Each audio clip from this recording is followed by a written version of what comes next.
registrato nuove procedure di emergenza ed apprezzeremo la vostra attenzione mentre rivediamo le caratteristiche di questo Airbus 330. Ora vi preghiamo gentilmente di voler porre attenzione allo schermo davanti a voi e il video inizierà fra qualche momento. Il personale di cabina sarà lieto di rispondere ad ogni vostra domanda.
Luigi?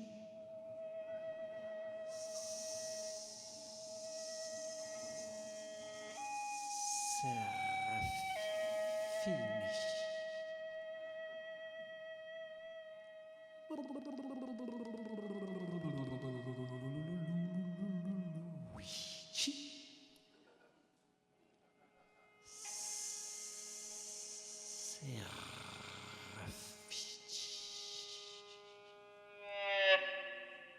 Luigi?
Viva Serafini!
Mais oui, et c'est un livre magnifique, c'est le mot.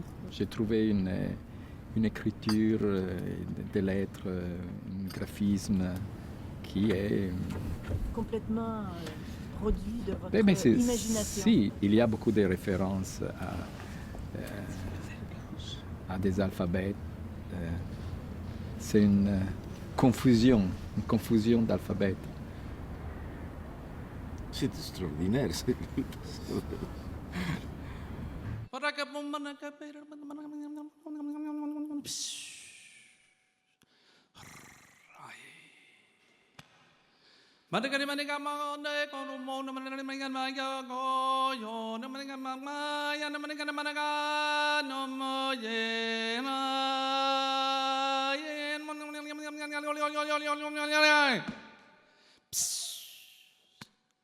Et j'étais aux États-Unis, j'étais 71, parce que pour moi c'était la découverte d'un monde nouveau. Donc, il y avait une force de jeunesse, de changement et surtout des communications. Et l'idée de faire un livre, des dessins, non? Et un dessin accompagné par une langue incompréhensible. Et la génération de la guerre, c'est la chute de la communication, non? Parce que tout, par exemple, si on parle des codex, on parle des codes, pendant les guerres, les langages même deviennent secrets. Non, tout devient secret. La communication, l'énigme, les fameux systèmes allemands, non? Des cryptages, etc. Mais l'idée de la communication. Donc j'ai cherché un réseau et le seul réseau dans ce moment, c'était de l'éditorie, non? Donc les éditeurs, qui c'était un réseau parce que je pouvais multiplier, non? Parce qu'il n'y avait pas encore Internet et peut-être je voulais faire un blog, peut-être je ne savais pas, mais je voulais mettre un réseau, mes rêves, mon goût, tout ce qu'on fait maintenant avec les social networks. Quand je suis rentré, et après 3 ans, c'était 75 et 76, j'ai commencé à faire le premier dessin du codex. En général, je travaille avec des écrions comme ça. J'en ai une quantité. Donc les codex, c'est ça. Ça, c'est la matière. C'est un espèce d'exercice zen. Ça, c'est mon geste pour éloigner les esprits mauvais. Ça, c'est la première planche du codex. Et j'avais commencé ça à un certain moment, je ne sais pas, j'ai trouvé que je faisais comme une espèce de livre d'anatomie. Et ce jour-là, un ami venait à l'atelier et pour m'inviter, je ne sais pas où, je lui disais que je ne pouvais pas bouger parce que j'ai commencé à faire une encyclopédie. Et donc, avec ça, la réponse à mon ami, c'est le début du codex, parce que je ne savais pas ce que je faisais. Ça, c'est une autre page, disons, où l'écriture s'est développée, et on peut y voir les différences. Et j'ai commencé à écrire comme ça, et petit à petit, la forme de l'écriture s'est développée. À un certain moment, elle est devenue fixe. Plus que des ans et demi. C'est-à-dire que je travaillais tous les jours comme un moine, comme un ermite. Oui, mais j'ai toujours dit que c'est un rêve, c'est pas... il n'y a rien caché, il n'y a pas de message universel. Ça, c'est très bizarre. Et il y a beaucoup de gens qui n'acceptent pas l'idée qu'il n'y a rien. Si ce film est une occasion pour lancer une invitation, s'il vous plaît, si vous pouvez traduire pour moi le codex, je suis très reconnaissante.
C'est fini.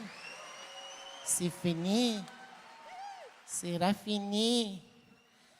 Moi, je vis dans un livre en papier velin et entre chaque ligne qu'il écrit, le bonhomme vilain, je fais l'amour avec des pingouins.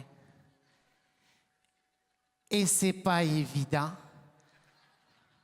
faire l'amour avec un pingouin. Il y avait les carrés blancs, il y avait les carrés noirs, il y a eu les carrés rouges. Et maintenant, on a les carrés aux dates. Pour toi, le petit bonhomme va sortir du livre et va se livrer nu devant toi. Pour te dire, mon ami Luigi, cet amour que nous portons pour toi, Luigi, t'es un mot du bon gars. J'ai cherché beaucoup d'éditeurs avant de trouver un fou qui a accepté l'idée de faire un livre de dessin avec l'écriture, une écriture imaginaire. Et c'était Franco Maria Ricci. C'est le seul parce que j'avais pratiquement essayé tous les éditeurs italiens, mais tout le monde pensait que j'étais fou, complètement fou.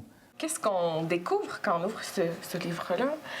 C'est une structure qui est très bien établie, qui rappelle celle de l'encyclopédie. Il y a plusieurs sections de dessins descriptifs qu'on comprend comme descriptifs. Pourquoi? Parce que le texte qui l'accompagne apparaît lui-même d'ordre informatif. Il y a des diagrammes, des tableaux. C'est l'idée d'une somme de connaissances organisées qui portent sur des réalités du monde. Sauf que dans ce cas-ci, le monde est absolument déroutant. Il est transgressif et il met immédiatement en doute et constamment en fait la possibilité même d'une catégorisation de son contenu. Il y a quelque chose de profondément jouissif dans la lecture de ce livre-là. Et c'est un univers qui sape les catégories raisonnables. Plusieurs planches fascinantes, des hybridations avec des plantes mi-végétales, mi-animales, des êtres humains à moitié objets, à moitié hommes, et des machines extraordinaires qui créent des nuages, qui génèrent des arcs-en-ciel. Je pense par exemple à cette tête de cerf qui, plantée dans la terre, voit en fait des feuilles pousser à ses bois. Il y a quelque chose qui retient mon attention, c'est qu'au centre du livre environ, il y a un seul endroit où il y a du sens qui nous est accessible. Il y a 2 planches au centre du livre où on peut lire un texte. On y voit un homme dont l'avant-bras est une plume et face à lui, donc sur un chevalet, est écrite une phrase en français. Cette phrase-là, elle est tirée apparemment de Proust, Albertine disparue. Mais ce qui m'apparaît intéressant, c'est qu'au moment même où dans le livre, en fait, au seul endroit où dans le livre, le sens est accessible, le sens émerge, mais un drame se produit. Et là, il y a mort d'homme. Parce que sur la planche suivante, qu'est-ce qu'on voit? C'est que le scribe en question, le graphiste, est transpercé d'un stylo. Donc, il a été assassiné. Assassiné par quoi? Par le sens dévoilé, peut-être? Je sais pas.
poser une déchetterie ici. Regardez, mon Dieu. Tu veux en manger de ça? Mais oui, alors c'était cœur. Avec une sauce à ça, tu sais. Ouais, exactement. Ça, c'est bon pour les hémorroïdes. C'est bon, du cœur. Ben, c'est-à-dire que c'était un peu croche pour le rentrer. Bon, faut que tu te fasses bouillir. Oui. Je comprends pourquoi il a écrit des choses de même. Regarde ça, le ciseau.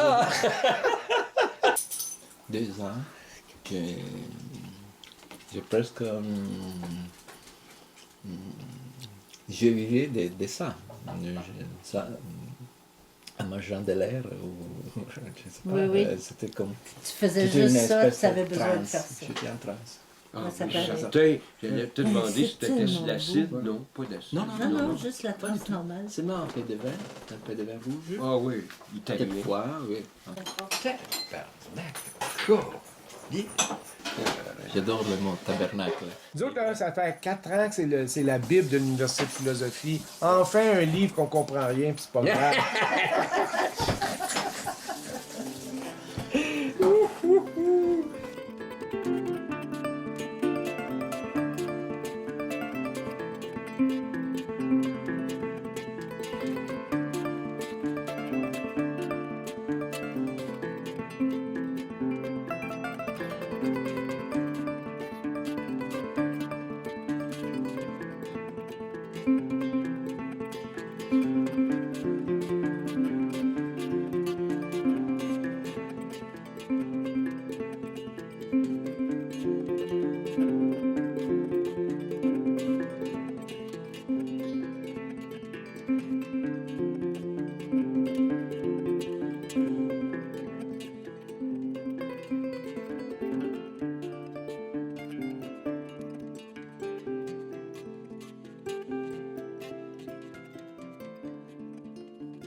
Ce soir, nous recevons directement de Rome l'Italien le plus extraordinaire qu'ils ont vu depuis Romulus et Rémus, qui têtaient les seins de la louve.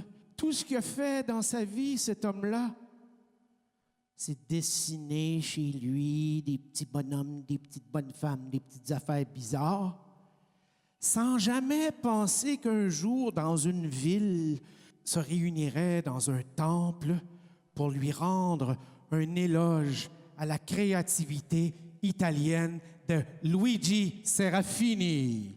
On va rire avec tout l'univers, alors on va lever ses bras vers le ciel, on va lever sa tête vers le ciel, et on va aller d'un petit rire graduel pour rire avec l'éternité et l'infini.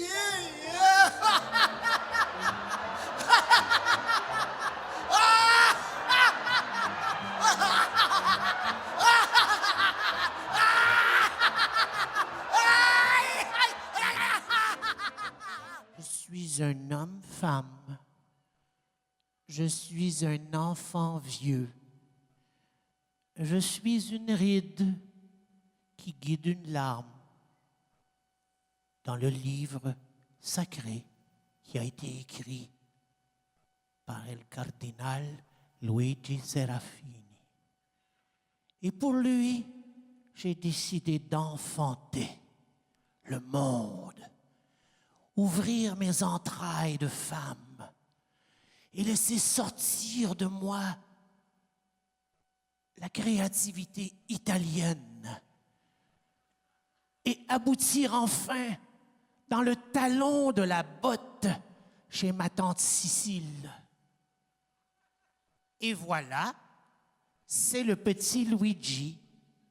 Il a 63 ans et durant toute sa vie, il crée des merveilles pour les gens. Il ouvre son cœur, il ouvre son esprit, il ouvre son grand livre, le fameux Codex.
continuons à opérer dans vos cerveaux des transmutations divines qui vous mènent presque nulle part.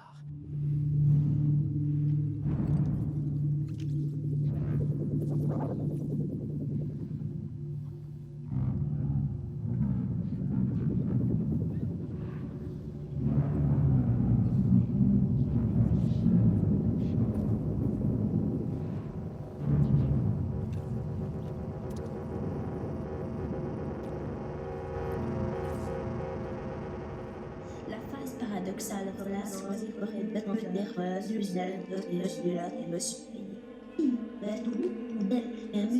en moyenne plus de 6 ans de sa vie à rêver. 6 ans de sa vie à rêver. 6 ans de sa vie à rêver. 10 ans, 6 ans, 10 ans, 6 ans de sa vie à rêver. Fait que ce livre-là est à la base de l'Université de philosophie. C'est de ce livre-là, c'est comme si, comme à l'époque de Fanfreluche, là, on avait ouvert le livre, puis la philosophie était sortie. Et puis, nous, on est dans le mouvement de l'Université de philosophie. Fait que c'est comme si ça avait créé les fondations. C'est l'architecture du bloc, le lieu physique de la philosophie, a émergé du livre. Et puis, c'est au-delà des mots, hein, d'ailleurs. C'est pour ça que c'est écrit dans un langage qui est au-delà des mots. Mais notre rencontre à ce moment-là avec Luigi Serafini, c'est comme si ça a été la confirmation que notre chemin était non seulement erroné, mais que c'était correct qu'on s'en aille dans la mauvaise direction. Donc, si les philosophes, on a cru important de s'incarner à travers ce livre-là, c'est que... ça le dit, c'est un codex, donc ça peut aussi être vu comme une Bible, comme un almanach de notre conscience, en fait. Parce que tout est là-dedans, c'est-à-dire que l'humanité au complet est à l'intérieur de ça, mais avec la dérive nécessaire que l'art, la création, l'inspiration, la folie, la folle sagesse peut apporter de saint et de salvateur à l'humain. Alors donc tout est là, les animaux métamorphosés, les systèmes algébriques, les constructions spatio-temporelles, les transformations, les transmutations même alchimiques. Puis il y en a qui en ont, tout le monde en a en fait, mais on s'en rend pas compte ou on voit pas le dessin. Tout d'un coup, la question qui m'était posée tout d'un coup est apparue avec ce point d'interrogation-là. C'est cette question-là que j'ai. Tandis que si j'ai cette question-là, c'est différent. J'ai un autre genre de questionnement. Tu sais, on pourrait aussi l'appeler le cortex seraphinianus parce qu'il vient vraiment bouger autant le lobe préfrontal que l'hypothalamus. Il est dans toutes les sphères du cerveau. Et puis d'ailleurs, on voit ici que ça, c'est une reproduction là, d'une des parties qu'on voit rarement, là, mais au microscope en biologie moléculaire. C'est une des parties qu'on voit. Puis ici, tu es vraiment connecté, parce que tu sais, ce trou-là, c'est l'essence, c'est l'endroit par où tu peux rentrer dans ton cerveau. Tu sais, si tu as ces espaces-là, tu peux être en connexion avec ce qui se passe. Puis ceux qui ont ça, tu peux voir dans les radiographies, là, ils ont les petites coccinelles à l'intérieur d'eux-mêmes, ce qui est une source de bonne santé spirituelle. C'est un livre donc qui est illisible, mais malgré ça, qu'un livre qui a énormément de succès. Il y a des milliers de gens à travers le monde qui veulent se le procurer, qui se l'achètent parfois à prix fou. Et donc, c'est un véritable phénomène bibliophilique. Puis les images du codex sont pour moi un peu de nature onirique et répondent à une logique de la poésie. C'est-à-dire on y voit la forme de la métaphore, de la métonymie, il y a de l'emphase et de l'ellipse. Ce serait peut-être un peuple, mais qui serait venu en visite sur la Terre et qui aurait pris des notes, fait des observations, fait des croquis et qui les aurait mis en recueil pour leur propre usage. Parce que le monde du codex n'est pas si différent du nôtre. Il y a toutes sortes de formes qu'on reconnaît.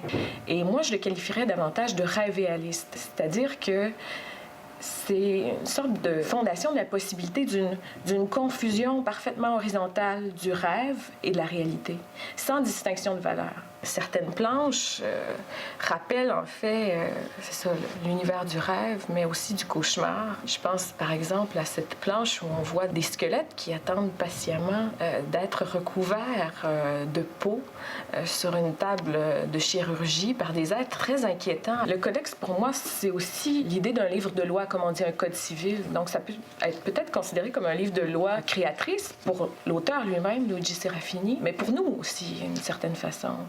Et peut-être même que c'est un manifeste, à la façon dont l'encyclopédie de Diderot et d'Alembert l'était, pour différentes raisons. C'est-à-dire qu'ils cherchaient à modifier la façon commune de penser. Mais bien sûr que là, il ne s'agit pas de l'entreprise des Lumières du tout, même peut-être l'inverse, c'est-à-dire que il ne s'agit pas de montrer que la raison est toute puissante, mais au contraire qu'il faut qu'elle prenne sa juste place et qu'elle cède le pas, que la raison cède le pas à l'imaginaire, à l'arbitraire, puis au rêve. Puis ce que ce livre-là fait, à mon sens, entre autres, c'est de redonner accès à l'énigme qu'est le monde. Donc ça nous redonne accès à une sorte d'étonnement que peut-être, en fait, si on ne l'a pas pratiqué tout au long de notre vie, on l'a peut-être perdu depuis l'enfance.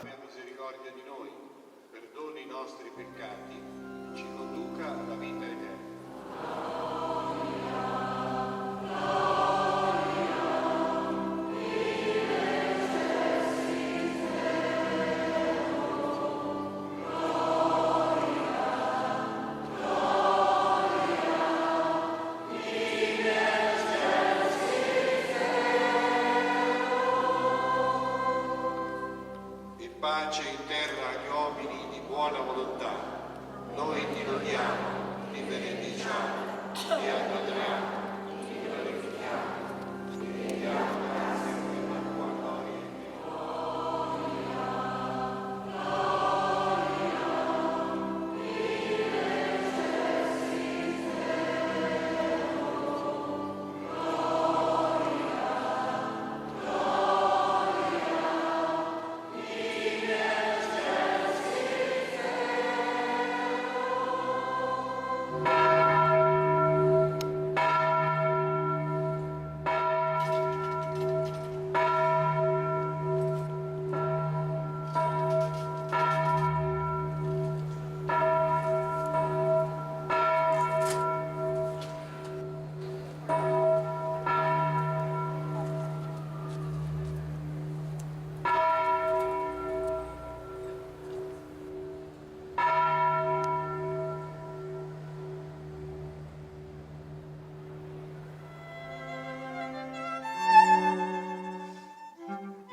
Ti amo, ti amo.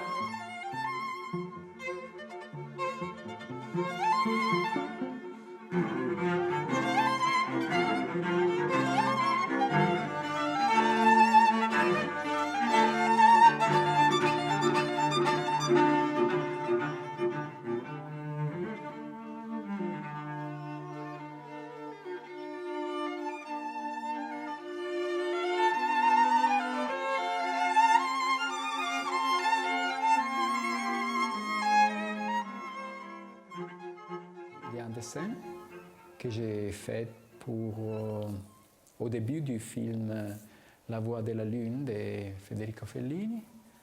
Et c'était une idée pour une affiche. J'ai pensé à la capture de la Lune avec d'un pêcheur qui est Federico en même temps, qui pêche la Lune dans l'Adriatique.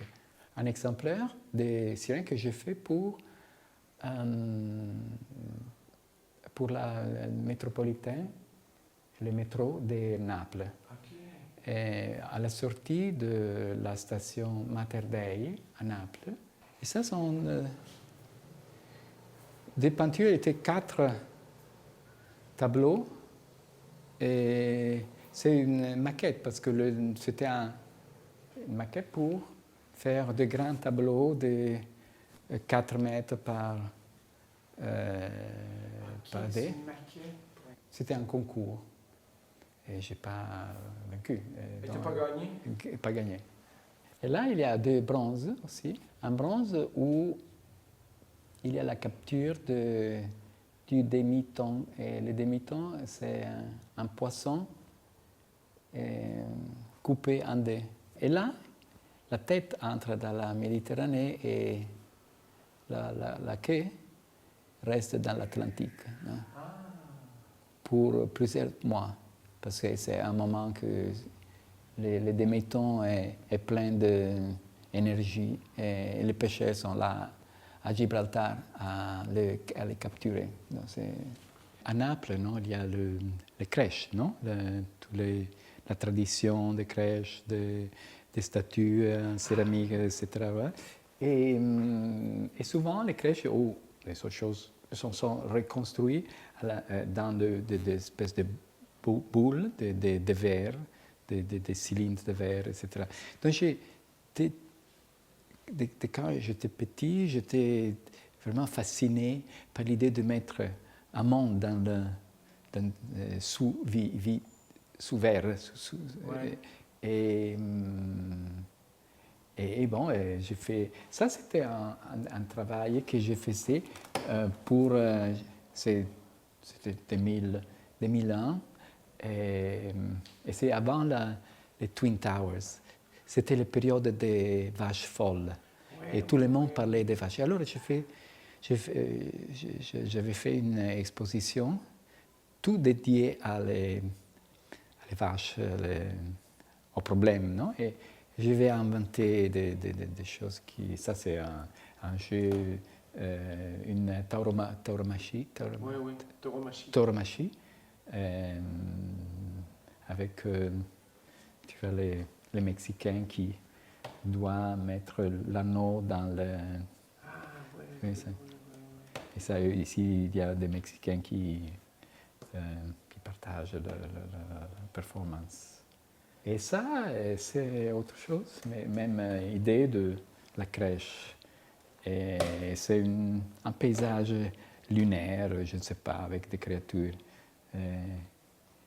qui sont comme des anges noirs, avec une aile seulement, un bras seulement, et qui vivent comme ça. Peut-être il y a un grand et des petits, une espèce d'ennemi qui est mélangé avec l'architecture, avec une tour. Je ne sais pas, c'est un paysage onirique. J'ai fait aussi des projets, j'ai les fontaines que j'ai fait en France. Et c'est pas fini. C'est un Luigi, c'est pas fini. Un achevé. Oui, mais est-ce que tu sais qu'est-ce que tu vas faire? Dans ces moments, non. Ouais, non. Mais quand je décide d'entrer de reprendre la peinture, alors tout devient clair. Il faudrait nettoyer un peu. OK. Et ça, sont les planches du codex. C'est les originaux? Ce sont les originaux de l'édition de 2006. J'avais ajouté un chapitre. Ok, tu as rajouté un chapitre. Allora, si ruppero le acque e nacqui alle 10:30, ora oceanica del 4 agosto 1949, nella casa di mia nonna a via Cassiodoro 1, quartiere Prati, nella città terrestre di Roma.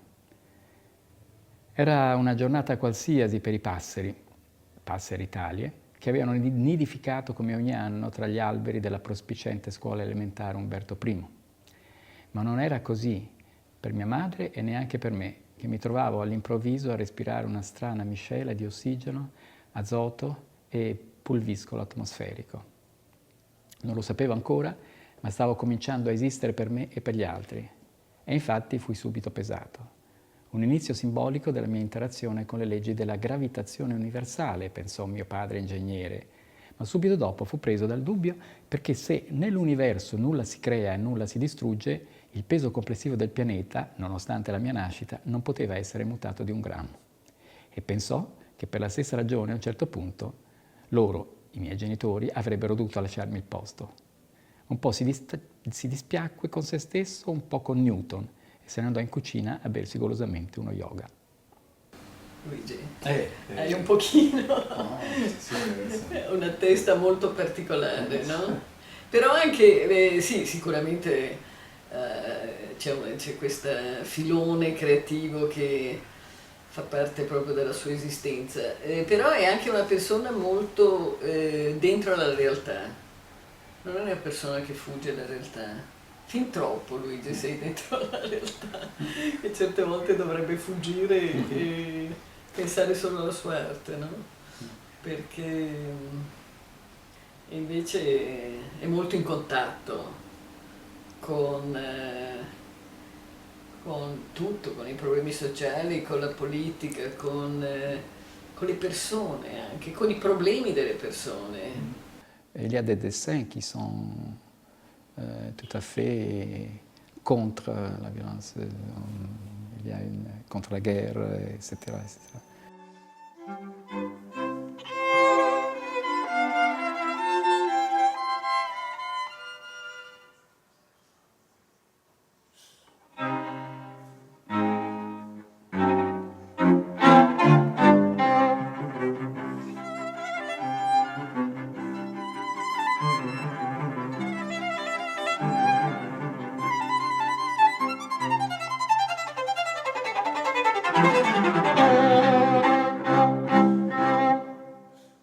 Io ho fatto Beaux-Arts e quindi avevo un grande interesse già come mia formazione per l'arte, era una cosa.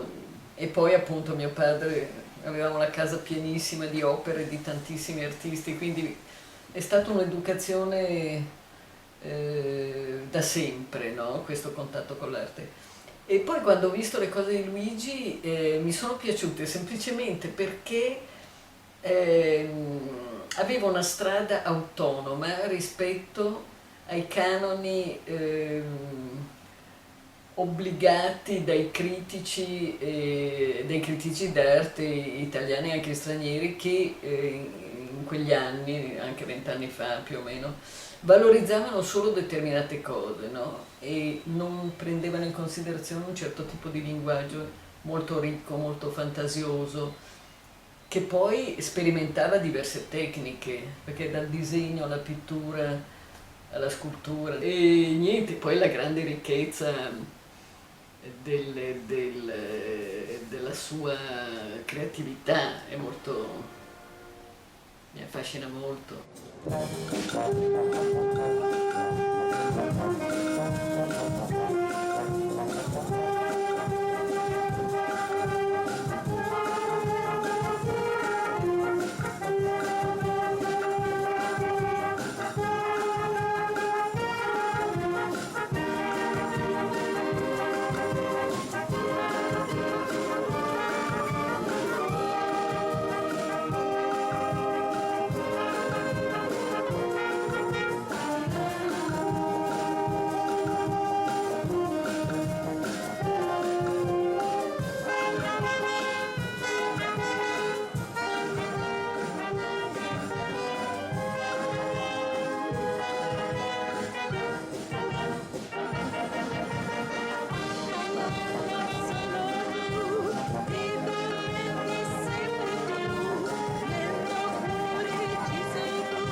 capoté, hein, son travail, hein.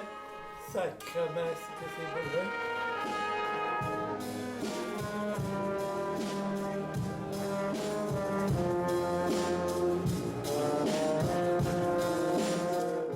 Moi, ma rencontre avec cet homme-là, je me vois encore sur le sofa qu'on venait de ramasser.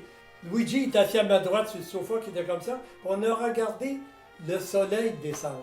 Puis moi, j'ai pas le goût de parler bien gros. Vous savez, on est tellement bien qu'on n'a rien à dire à part que d'admirer la nature.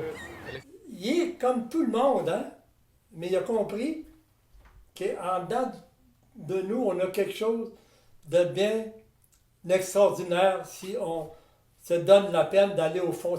On est tous des mines d'or, hein? Et si on va l'explorer, on arrive à trouver quelque chose qui est pas comme le voisin. Et moi, ce que je vois dans son livre, là, ça pue la santé. C'est une vague de génie perpétuel qui s'amène à nous puis qui nous font sourire.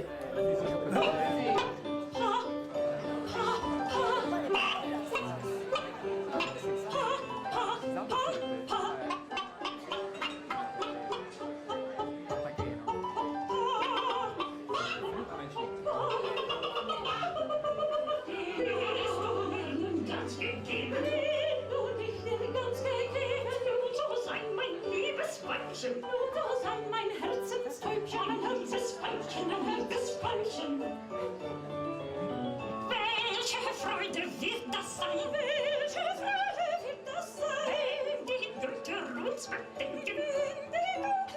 bedenken, unserer liebe Kinder schenken, unserer liebe Kinder schenken, so liebe kleine Kinderlein, Kinderlein, Kinderlein, Kinderlein, so liebe kleine Kinderlein, so liebe kleine Kinderlein.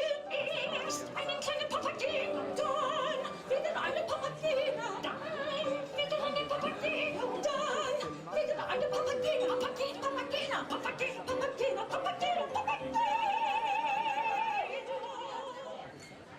Es ist das Hüte der Gefühle, es ist das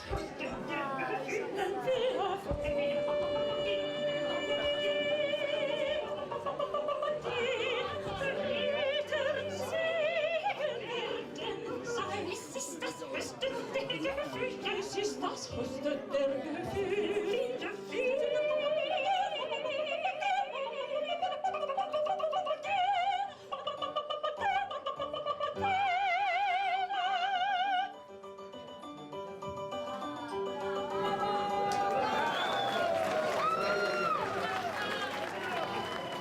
Pas trop froid? Non. Ah oui, François. Je t'aime, Armand. Ah oui, t'as bien. Moi, t'amener, moi.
Tu dis des femmes terrestres ou des femmes extragalactiques?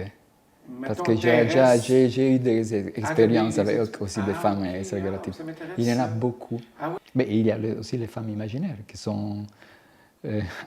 c'est la troisième, donc il y a les terrestres. Les extraterrestres et les imaginaires. Ouais. C'est. Et puis parmi ces 3 sortes de femmes, laquelle as-tu La préférée? Préférées. Elles sont toutes différentes. Et puis maintenant que tu es rendu un homme sage, est-ce que tu as encore des relations... Avec les extraterrestres. Oui. Oui, de temps en temps, je reçois des messages. Ils sont un peu difficiles à décoder parce que j'ai perdu l'habitude à décoder le message sidéral.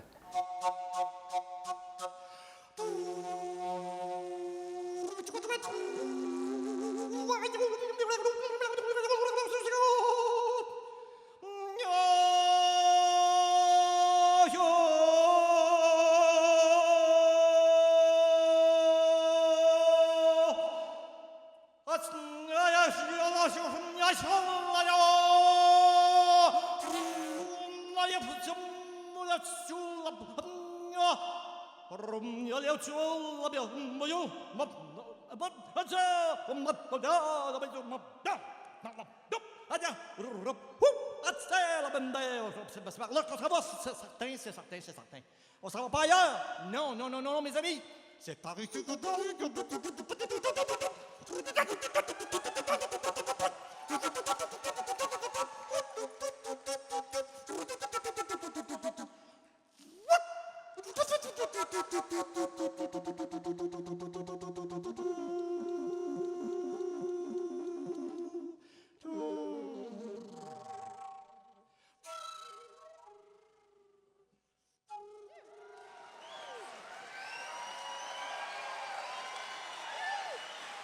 Il y avait une espèce ce qu'on appelait la contre-culture dans ce temps-là, mais c'est surtout une jeunesse.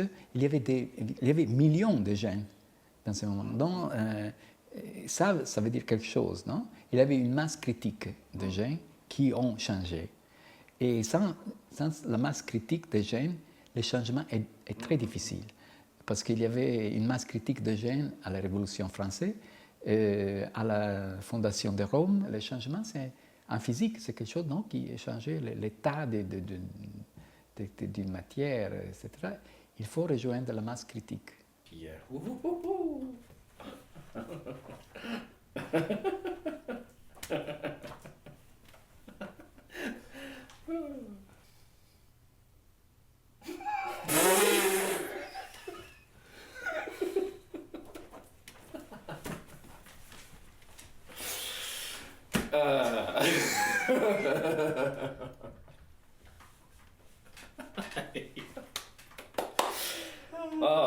Mesdames et messieurs, j'aimerais essayer de faire une grande chorale Seraphinianus. Mesdames et messieurs, est-ce que vous êtes capables de répondre?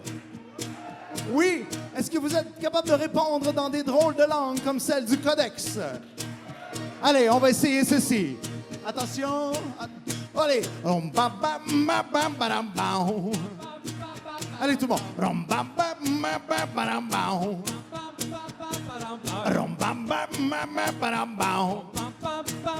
Allez. Ok, andare a spada tratta, banda di timidi, di incoscienti, di petati, di disperati. Niente scoramenti, andiamo a lavorare, andare, camminare e lavorare. Vino contro il petrolio, grande vittoria, grandissima vittoria. Allez, tout le monde! Andare, camminare e lavorare. In meridione rugge il Norrona salite. Niente paura, di qua c'è la discesa. Ma andare, camminare e lavorare. Rapide fughe, oh, rapide fughe, rapide fughe. Ad andare, camminare e lavorare.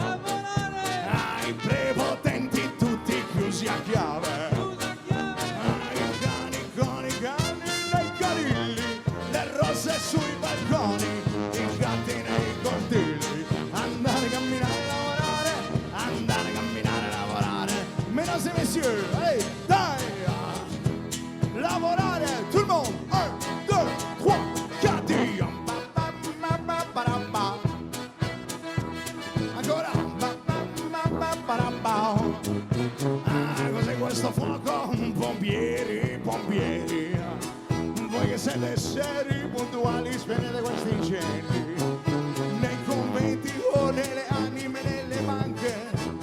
Andare, camminare, lavorare. Queste cassaforti che invernale invenzione. Viva la ricchezza mobile. Tu so, de uno, dos, può, per andare, camminare, lavorare. Il passato nel cassetto chiuso a chiave. Il futuro tanto che c'è per sperare.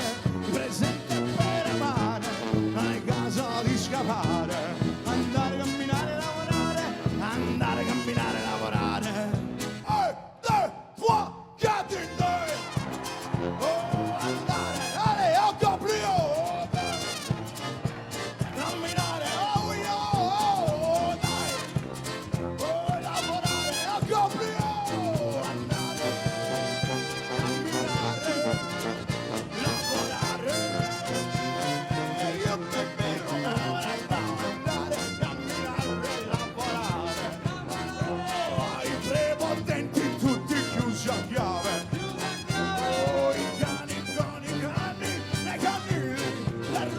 Sui balconi, i gatti nei cortili. Andare, camminare, lavorare. Andare, camminare, lavorare. Andare, camminare, lavorare. Andare, camminare, lavorare.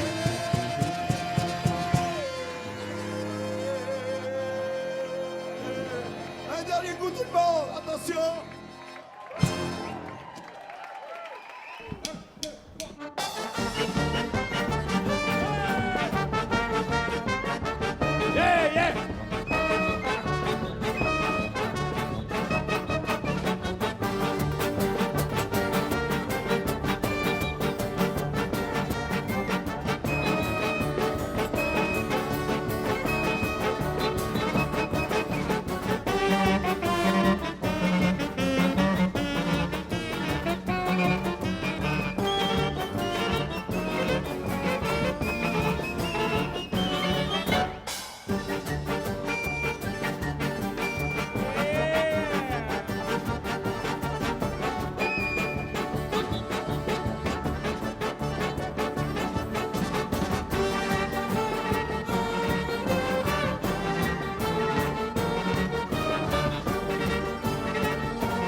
Ah.